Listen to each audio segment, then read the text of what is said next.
Comfy. We're here, and we're gonna. We are obviously rolling with the audio. We're rolling. That's great. Yeah. Yeah. Yes. Well, that was an easy setup. It was nice getting set up. Got our camera angles down.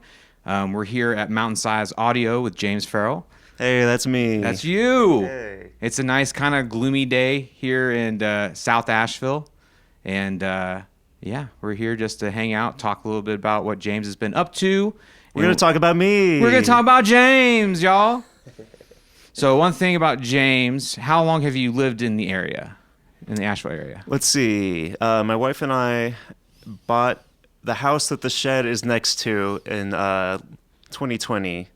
Like mid-2020, as the housing prices were about to start skyrocketing. Okay. So we made it here just in time. Otherwise, I would have been not able to afford this. And probably. where were you living before? We had been living in and around the Boston, Massachusetts area. Boston. I met my wife in Tampa, Florida. Cool. And we both didn't like it. And my wife was trying to pursue museum work. So lots of opportunities in New England. So we moved up there and we're there for a while. And I didn't like that much. Were you born and raised in Boston? No, I was born in Alabama. Oh, me too. Really? Where in Alabama? Tuscaloosa. Roll Tide. Yeah, that's not where I grew up. But Yeah. Then I grew up in Tampa, Florida. Okay. Okay. So you were born in Tuscaloosa. Yeah. And then grew up in Tampa. I gotcha. So I was getting all ready. Yeah. I was born and raised in Birmingham, Alabama. So Okay. Not too far at all. Yeah. So. Roll Tide. Yeah, it's really funny because my wife also was born in Alabama. She grew up in Dothan. Okay. Yeah. But then moved around a bunch, and then we happened to meet each other in Tampa. And it's like, okay, we were both born in Alabama, and now we're here in Florida. Cool. And but yeah, not my choice to live in Florida. Just I want to say that for the record, it was my choice to leave. So, when did you get started with musical interest? Musical interest. Ooh, let's see, probably like elementary school ish. I had a friend that had a drum kit, and his dad would go play like his one or two beats that he knew, and I was like, oh, that's so sick. So I thought it was cool. And then my dad also used to play in a bunch of cover bands. He plays bass primarily. Oh, great. So I've got a little bit of that in my blood. So anyway, at one point I got really interested in like, all right, I want to play drums, and my mom kind of wanted to play drums too. So we badgered my dad until he finally agreed to get us like the world's cheapest drum kit. The Tama Stage Tar. No, it was a Percussion Plus. It was a Percussion Plus. Yeah, Thomas Stage Star would have been great. That's interesting. So your mom wanted to play drums as well, but your dad was actually the apprehensive one. Yeah, well, because he knows what having a drum kit in the house means, right? So yeah, who can blame him? You know. Yeah, so, that's interesting. There's a reason my studio is here in a separate space from the house. Because I could have found a place with a basement, but then, Heather's gonna have to listen to me playing drums. Yeah, like you can still hear it from in the house. It's this isn't like perfectly soundproofed or whatnot, but at least it's not like rattling the walls and underneath whatnot and everything. Trying to watch Netflix and just trying to watch Netflix and chill. Yes. So drums was your first instrument? Yeah. Pick that up, like. I think I want to say like the summer at the end of middle school going into high school, I started like actually getting into it, learning to play a bunch of pop punk stuff, Sum 41, Blink-182, all that good stuff. Yeah. And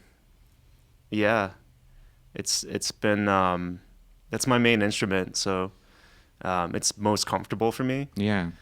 But then at some point, like high school is my main thing, right? So that's fine. I dabbled in like some bass or whatever.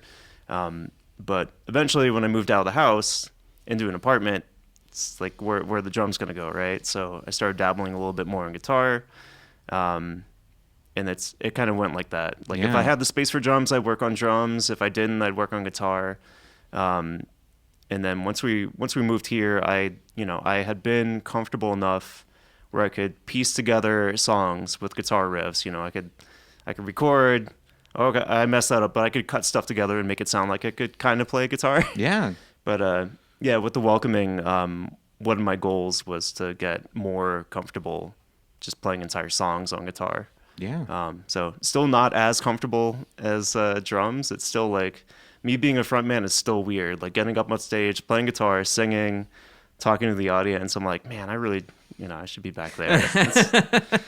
It's almost like if you could just sit at the like finish the song and then just like kick whoever's off on drums off and just sit there and let them like just swap. If the drummer is like more charismatic, they can go up to the front and talk and be like, all right, guys, well, the song just ended. I'm going to sit back real quick and he's going to come up and talk. Yeah.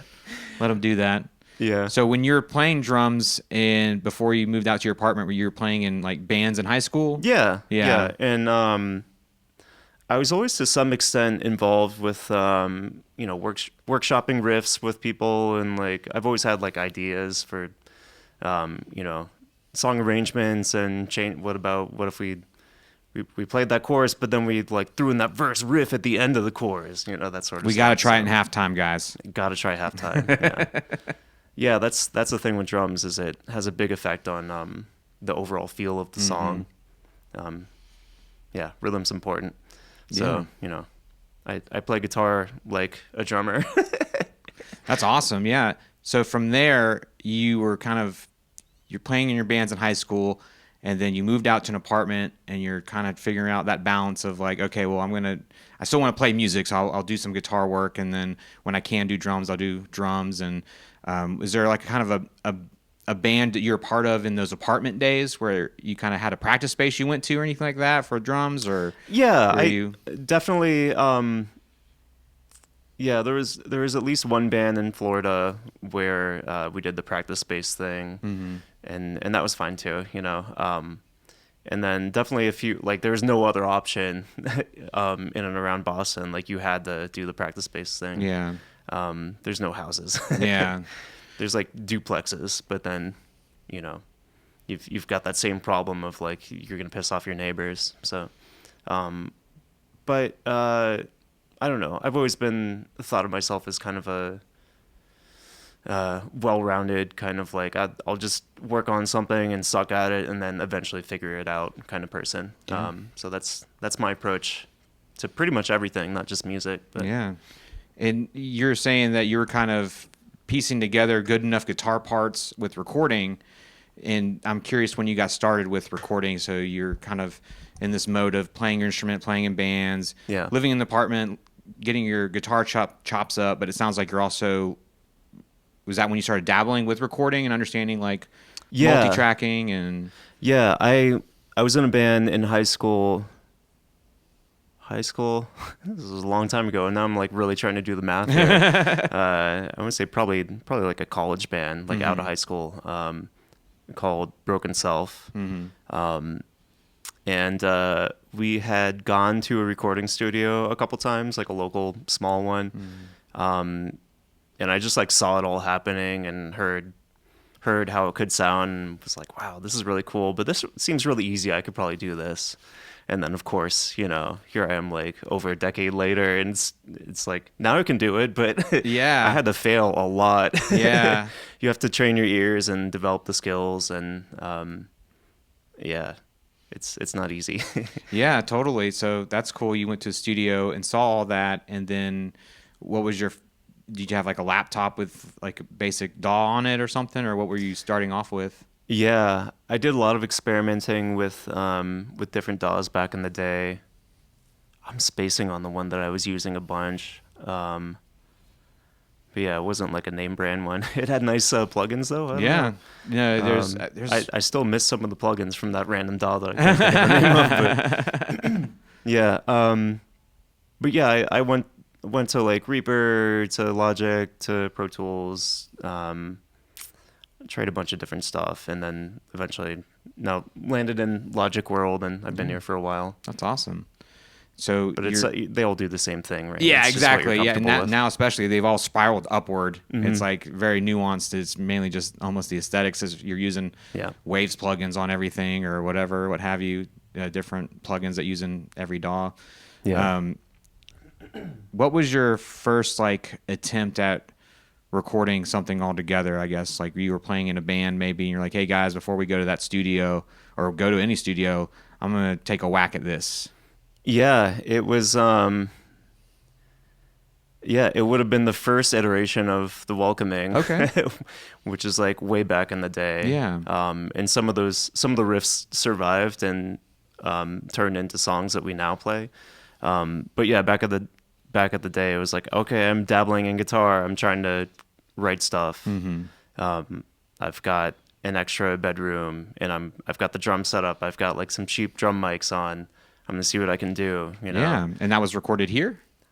No, this was in Florida. Florida, okay. Yeah, this was a good decade ago. Okay, we go way back with The Welcoming. It's not Yeah. just an Asheville thing.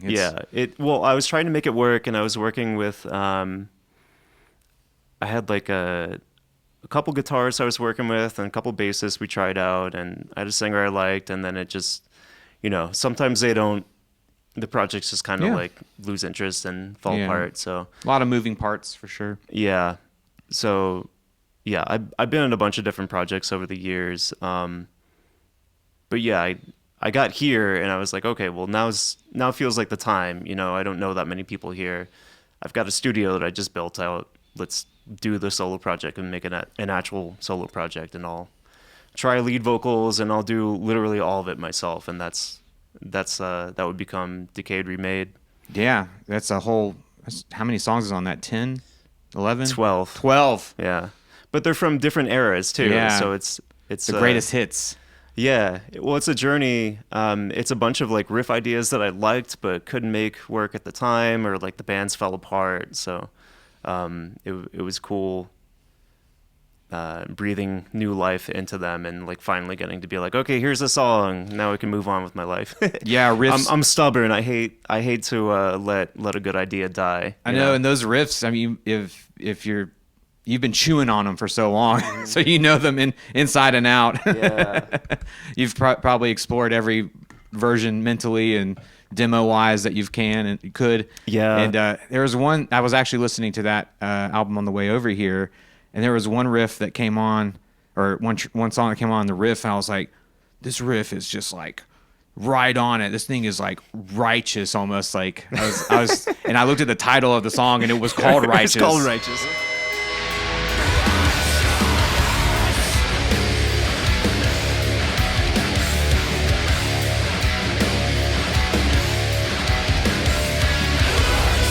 It was like this riff that happens like at the bridge and then at the end of it too, that dun, dun, dun, dun, dun, or something like that. But Yeah. sorry, my poor imitation of the riff. Yeah. Yeah, that's like kind of a caveman riff. Yes, I was like, this riff is solid. This is a good riff album, and amongst other things, is a fun journey to listen to.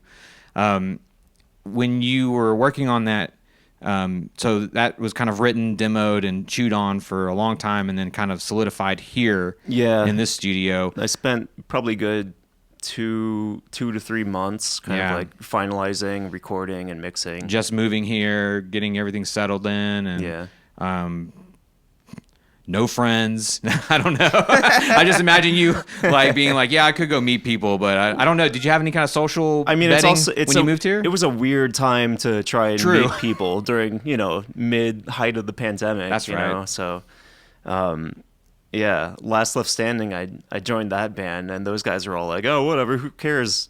And, had already gotten it themselves, so like, oh, okay, well, I guess you got some immunity. I guess that's better than nothing. And how did you get working with Ken? Because I imagine you're here working on the Welcoming album, and then did you somehow, I don't know. The timeline's a little bit different. Okay. It was Last Left Standing before the Welcoming. Okay. Yeah. I gotcha. Last Left Standing, which became Embrace the Animal. I'm mixing up. Yeah.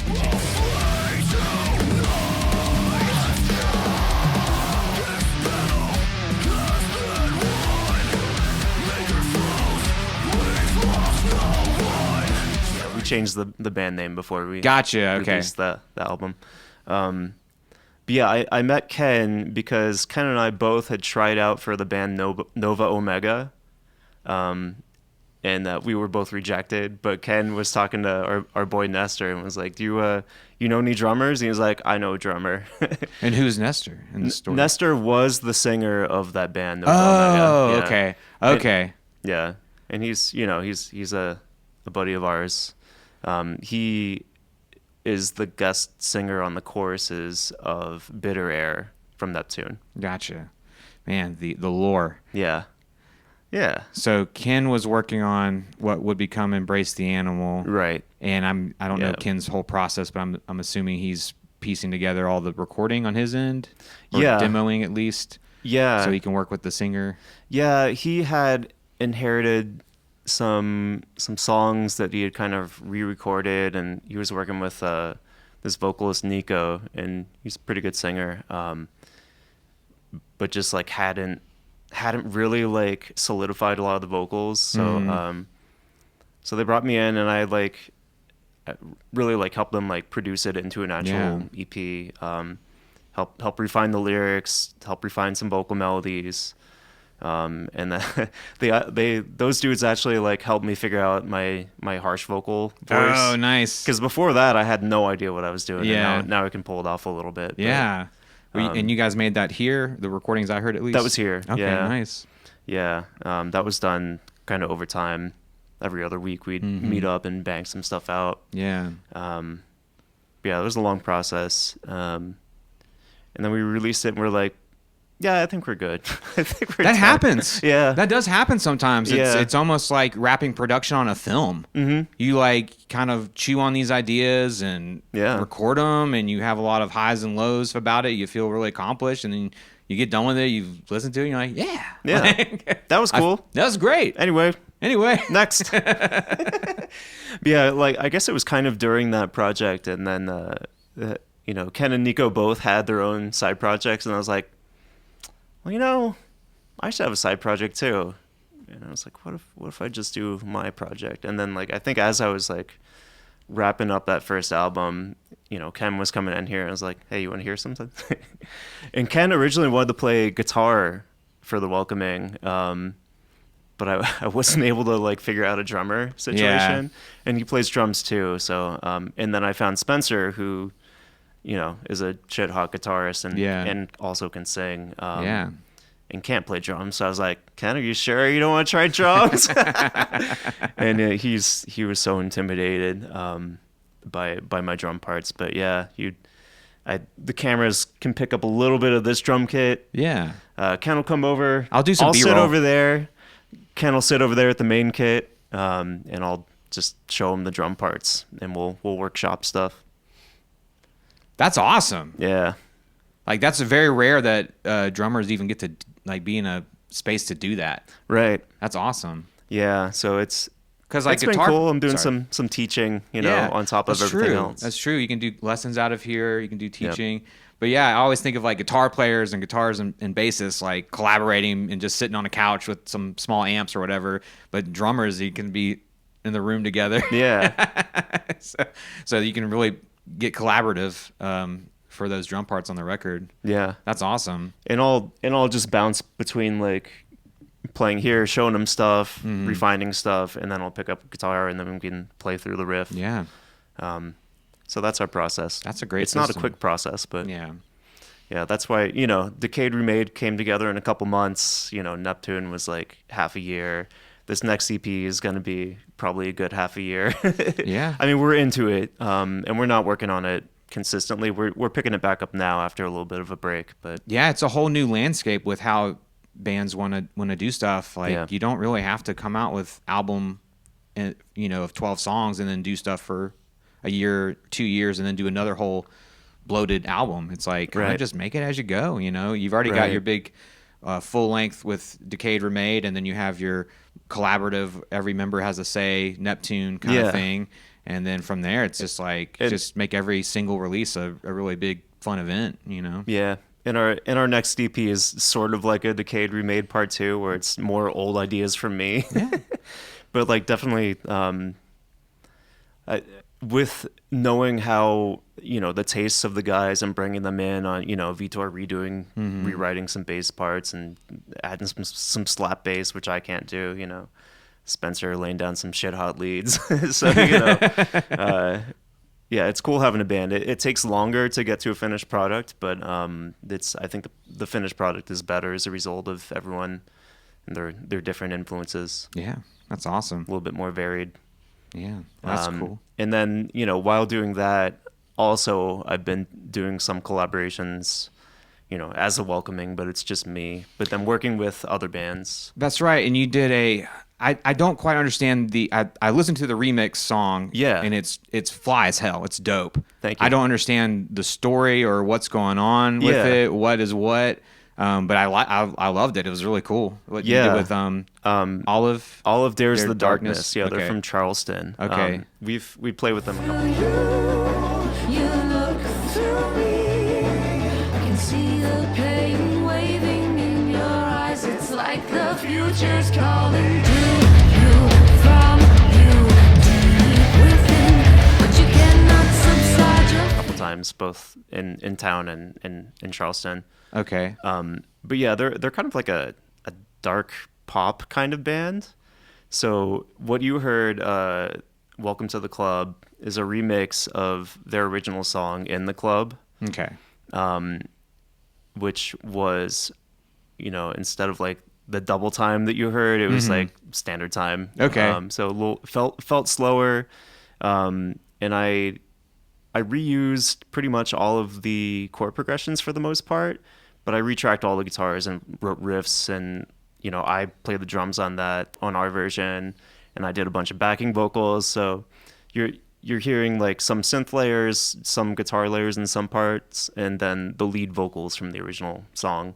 But the rest is like a big reinterpretation of the song. Okay, so it's their song originally, Yes. and then did you ask them, or how did it come about? They were organizing a remix album. Oh, okay. So they've since released a couple more songs from the album.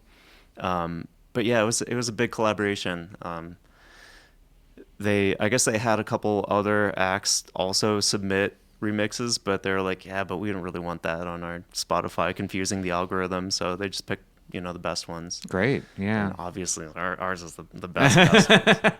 But yeah, it went well. Like we the Spotify numbers are pretty good, so I guess it is technically two bands promoting the same song at once. Mm-hmm. So that helps, right? Yeah. It's just more people pushing it. So I've got another remix that I'm working on with a UK artist named Ferrell. Okay. And I guess the name comes from he's a lanky dude. He's got limbs like a sparrow. Sparrow limb. Yeah. I like that. That's good. Yeah, but he writes on like heavy like 7-string guitar stuff, which I don't own a 7-string anymore. So like actually the same thing happened with the other remix that you heard, where I just took a 6-string and then dropped the low string like all the way down to B or A or whatever it was, so I could have access to those low notes. Yeah, totally. But yeah, anyway, I digress. There's another one in that same weird tuning, and our buddy Ackland Walker's working on some rap verses that he's gonna lay down on it. So, Well, that's exciting. Yeah. That's exciting to hear, because sometimes bands just kind of get in their little bubble, and it's really cool that you guys have that flexibility to also it's kind of your umbrella for producing ideas and collaborations, and that's awesome that you've got a connection with the band from Charleston, and that remix is doing well. And Sparrow Limb, what's the story behind that? How did you guys connect? Or yeah, we just I happened to find him on Twitter back when it was actually named Twitter before it went. I still call it Twitter. It's still Twitter. Yeah. I'm more comfortable. I've written it off now, so I'm more comfortable calling it X and just being like, that used to be Twitter. Now it's not. It's a different, way worse thing now. Yeah. But yeah, I met him there, and we had talked about doing collaborations for a while. He's got some sort of condition where it causes him intense physical pain to play guitar, so he's not really able to create in the same capacity that he was in the past. So he's also doing a remix album, as a way of still kind of releasing stuff, because he still wants to be involved. So same kind of thing, but like, yeah, with this one, it's like, okay, well, the riffs are really strong. The vocals, I feel like, could be more interesting. And like the chorus is kind of a breakdown. I feel like it should have a real chorus. So this one, like, I don't know. I still wound up re-recording all the guitars, but it's interesting figuring out like, all right, well, if I'm rewriting a song from scratch, how would I do it? So that'll be coming out at some point. That's very cool. So that's he's from the UK. Yeah. And then you've also been doing some collaboration with an artist from Japan. Yeah, Canadian dude living in Japan, Jordan Brock. Cool. Yeah. And that's Gnarl Myth. Gnarl Myth. Gnarl Myth. I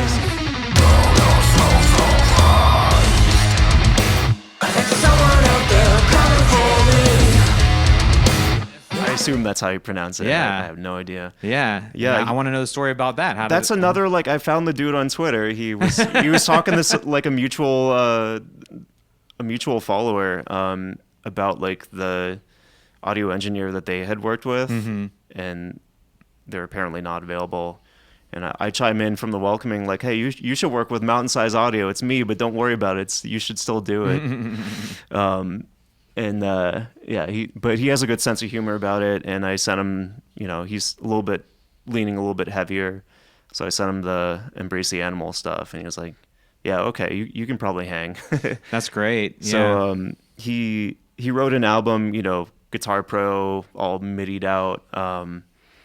So he had like insane MIDI drums for me to try and learn, and the weirdest bass lines that I wound up laying down. Yeah, that's right. You mentioned you played bass on that recording. And Yeah. I listened through some of the tracks on that album that you sent me, Yeah. and I was like, I know drums is one thing, and Right. there's a lot of like, twos and the fours and, accents and all that. But for bass, for those parts, I was like, how did you do bass on that? Because that was like, I would have been like, I don't know, man, I'm going to just find the guitar track and octave it down or something and put a bunch of sub EQ on it or something.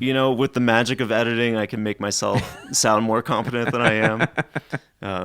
With the drums, I really can pretty much pull that stuff off. But yeah, with the bass, it's a lot of like, all right, I'll loop this part, I'll figure it out, and then I'll loop it, and then I'll like do little pieces of it, and I'll piece it together, and then it's like, all right, there it is. But yeah, I could practice that stuff and eventually learn to play it on bass straight through.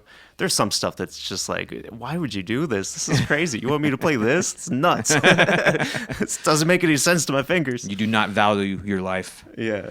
Well, but Jordan's like a really good guitarist too. Like you probably heard some of the leads that he was pulling off. So I think he's just used to different patterns than I'm used to. Yeah. Which is great. It breaks me out of my box a little bit. Yeah. To learn the parts that he wrote. But yeah, it was great. We did I did like the first song for free. I'll do a lot of that sort of thing. Like, let's see if it works, and if you want, we'll keep working. Yeah. Because at this point, I'm more about building connections and building my portfolio and meeting people and doing good work. Yeah, than I am about just making money. Yeah, I'm the same way. I'll do so much design work just ahead of time and just be like, look, like I'll make a bunch of mock-ups for you, or send me whatever your bassist drew on a napkin, and I'll clean it up real good. And, and we'll see. And if it's a respectable relationship, then I'm like, all right, cool. Let's keep working together, keep collaborating. So yeah, I've seen your designs. They're nice. Thanks. I'm a designer too, but you're much more illustrative than I am. Yeah, which is cool. I always feel like I'm more of a functional designer, but my illustrations luckily have always existed in the band space. I can't really think of any illustrations outside of Shirtman Dude catalog where I'm drawing Sasquatch or something. But yeah, bands I do like skulls. I do so many skulls. I love it. I love skulls. I mean, it's classic, right? I love skulls. I've been drawing them since I was like 8. So from there, you're collaborating not just globally, but also with people in Charleston, and then also a band from Virginia. Yeah. Asylum 213. Yeah.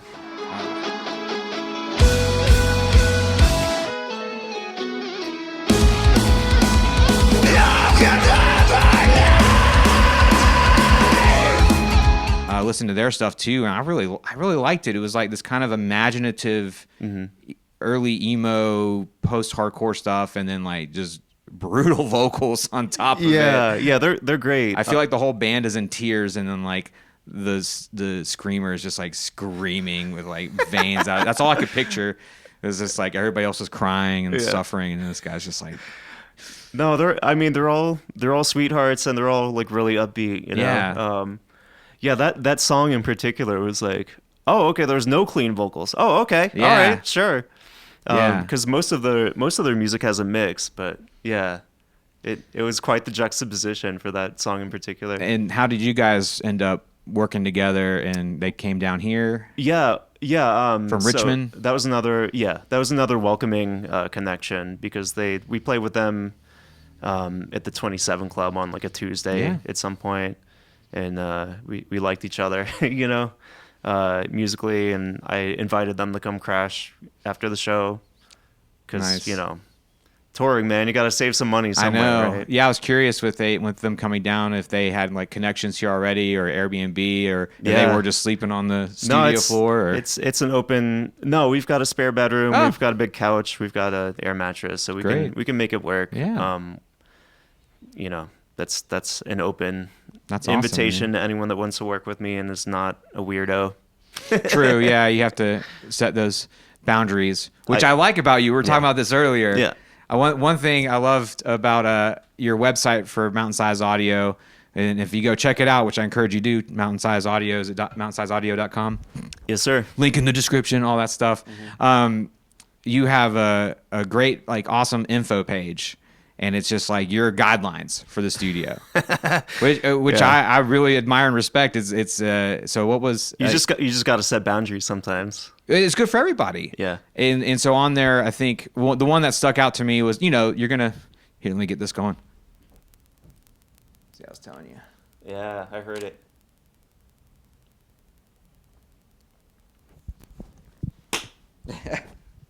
And we're back. We're back. So yeah, for your setup or your working in your studio, you have your guidelines on there, and I just thought this was really admirable, respectable, and the one that stuck out to me was like you know, because you're trying to make these calls, right? You're saying like, hey, you know, there's no smoking inside the studio. Right. And that's pretty standard. Outside is fine. Outside is fine. But then also there's a little tidbit in there too that was just like, but if you I don't want to have to Febreze when you leave either.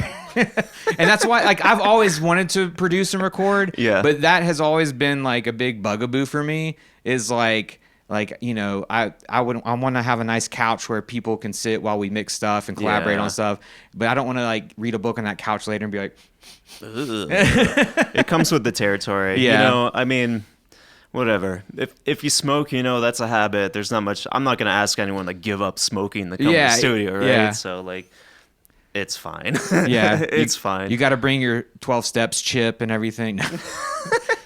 There's probably some studio that does that, but yeah, but very rock and roll. And then your other one that that sticks out. Maybe for all the old bands out there now, for sure, all the sober dad rock bands.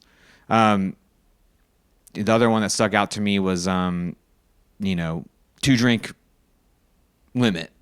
Sure. I mean, that sounds right. Yeah. I don't even remember writing this page, but I remember being like so frustrated by like one particular bad experience I had here, where it's like, let's just like set some boundaries. Yeah, no, my website's the same way too. I have like, especially for graphic design as a service, I have very strict guidelines on what I'm doing, because I'm sure you can imagine with going back and forth with mixing notes or whatever. Yeah, even that was one of your things too. It's like you're like, one point of contact, please.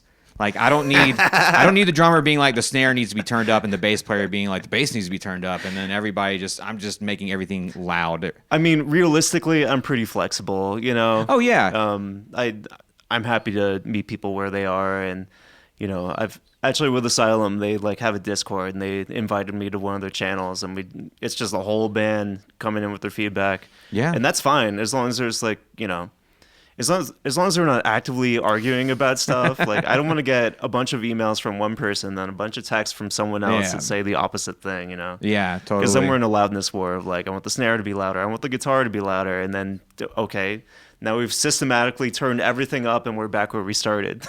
No, it's good for people that aren't familiar with these kind of services or projects or collaborations to just kind of know this going into it, kind of what to expect and what makes it work for everybody from somebody that's been doing it for Yeah. a while and to get their head on there.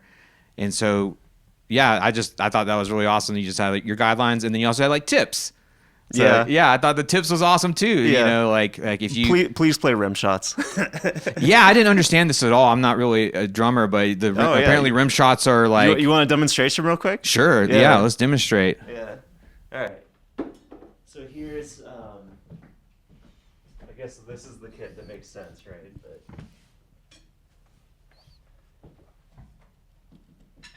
all right. So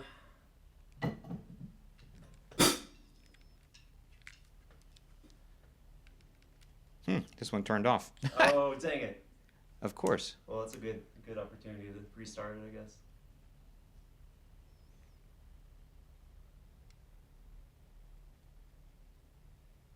Yeah, let's restart it now. All right, cool. Yeah, all right. So, oh yeah. I guess I can talk in here. All right, so nah, that's fine. Room Mike will get it. We'll be fine. All right, so by default, like the way you hit a drum is like this, right? All right. Rim shot is when you're also hitting the rim too. So that sounds like this. Right? So like.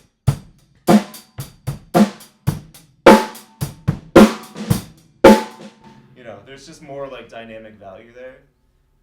And then like when the snare's louder, it's louder in the room mics, and then it also makes like all the cymbal bleed quieter in comparison. So that's really useful for like rock recordings in general. Rock and metal, yeah, most professional drummers play it that way, but it's kind of like it's a rule you have to just like, I don't know, figure out at some point. That's a pro tip from James. Pro tip. Love it. Yeah, that like you jumping is like the perfect catch. You want to sound like explosive, right? Because otherwise we're gonna be layering in some samples to get the rim shot sound. Yeah. If it's not in there. So you've got your tips on there, and now you're kind of in a flow. I'm noticing of recording Asheville bands, Yeah. which is great. I love seeing that. Yeah. Yeah. I'm trying to just kind of build in different directions, and be flexible. Like I'm happy to work with anyone that's talented, Yeah. and who wants to sound nice. Yeah. Essentially, right? Like that's Yeah. what it's about. It's not really about me. It's about, people come here. I'll have ideas. I'll let you know if I have ideas, but at the end of the day, it's like it's your art, right? It's not mine. Yeah. So I'm here in a support role, just doing what I can to make you sound as good as possible. Yeah. Like you sent me stuff from Say Yes to No, and you played Yeah. drums on that. Is that correct? Yeah, say no to yes. Did I get wrong?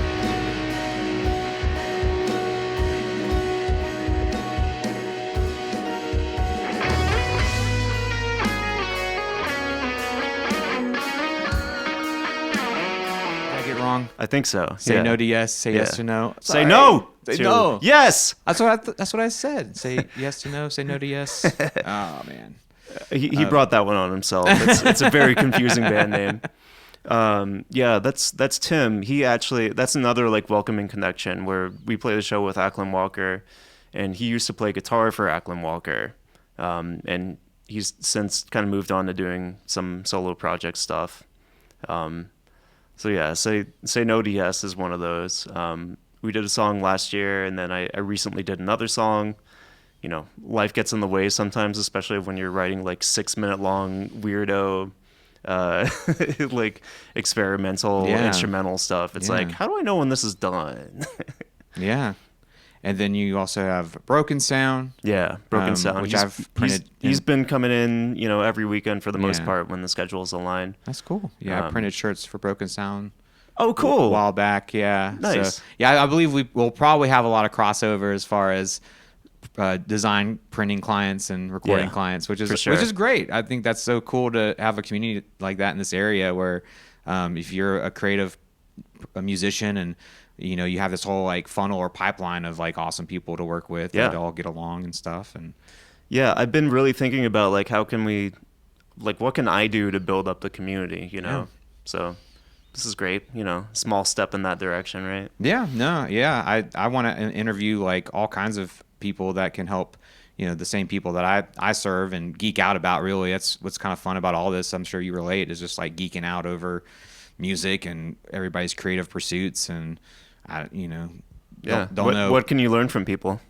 yeah, or just like just better than sitting at home doing nothing. Fair. Yeah. that's Sometimes you fair. need that, but for me, I know it helps me kind of get out of my cage a little bit. And Yeah, I have a feeling I'm more of a hermit than you are. we're gonna have a hermit showdown. I'm like a hermit in disguise because like I'm at the shop so much, at the shirt shop, and so like it's kind of like I'm a hermit there even though it's open to the public. And so it kind of, if I didn't have the shop, then I would just be printing shirts at home, which Yeah, that checks out. which would be super hermit mode. Yeah. I always feel bad when like I'm not at the shop though. I'm off. I'm not there on Thursdays and Fridays, but other people are. Like Jay and Matt are there, and usually a band, I'll print their stuff as soon as I can, and then they're like, "Hey, I'm gonna come by Thursday," and so much of this is just over DMs on Instagram. So I feel like this weird ghost figure because people will come and pick it up and I'm not there. They're just like Like a ghost stalker. yes. It's just funny. Like I just always imagine myself like they pick up the shirts and we have some small talk and all that, but it's wherever it all lines up to where that's usually not the case. It's just like the guy named Joey I talked to online. Yeah, he's not here, but here are your shirts. Like, and then Oh, that's funny. yeah. Yeah, I think I sent Spencer to pick up the shirts you made for us. Yeah, I bump into him all the time. Okay. Yeah, in Black Mountain. Yeah, he's in Black Mountain Yeah, too, yeah. so that I run checks into him out. at Ingles all the time, or he's Okay. out on the streets in downtown just hanging out and stuff. So Yeah. I try to He get gets him around. I try to get him out actually the other night to see Andy from Broken Sound has another project that he plays in, and they were playing at a brewery Stone there. Soup. Stone Soup. Are Yeah. you recording them or about to? Or? No, Okay. they've got their own setup. Okay, cool.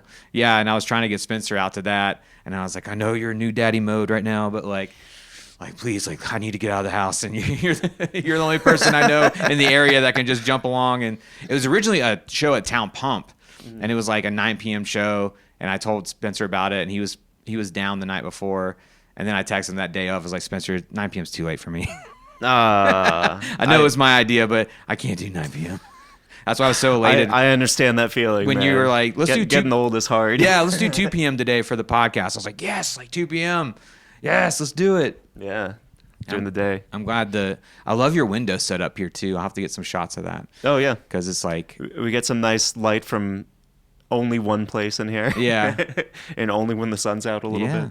Well, it's super cozy, and I feel like any band that comes in here is going to feel super comfortable and at ease to make some awesome music. And yeah,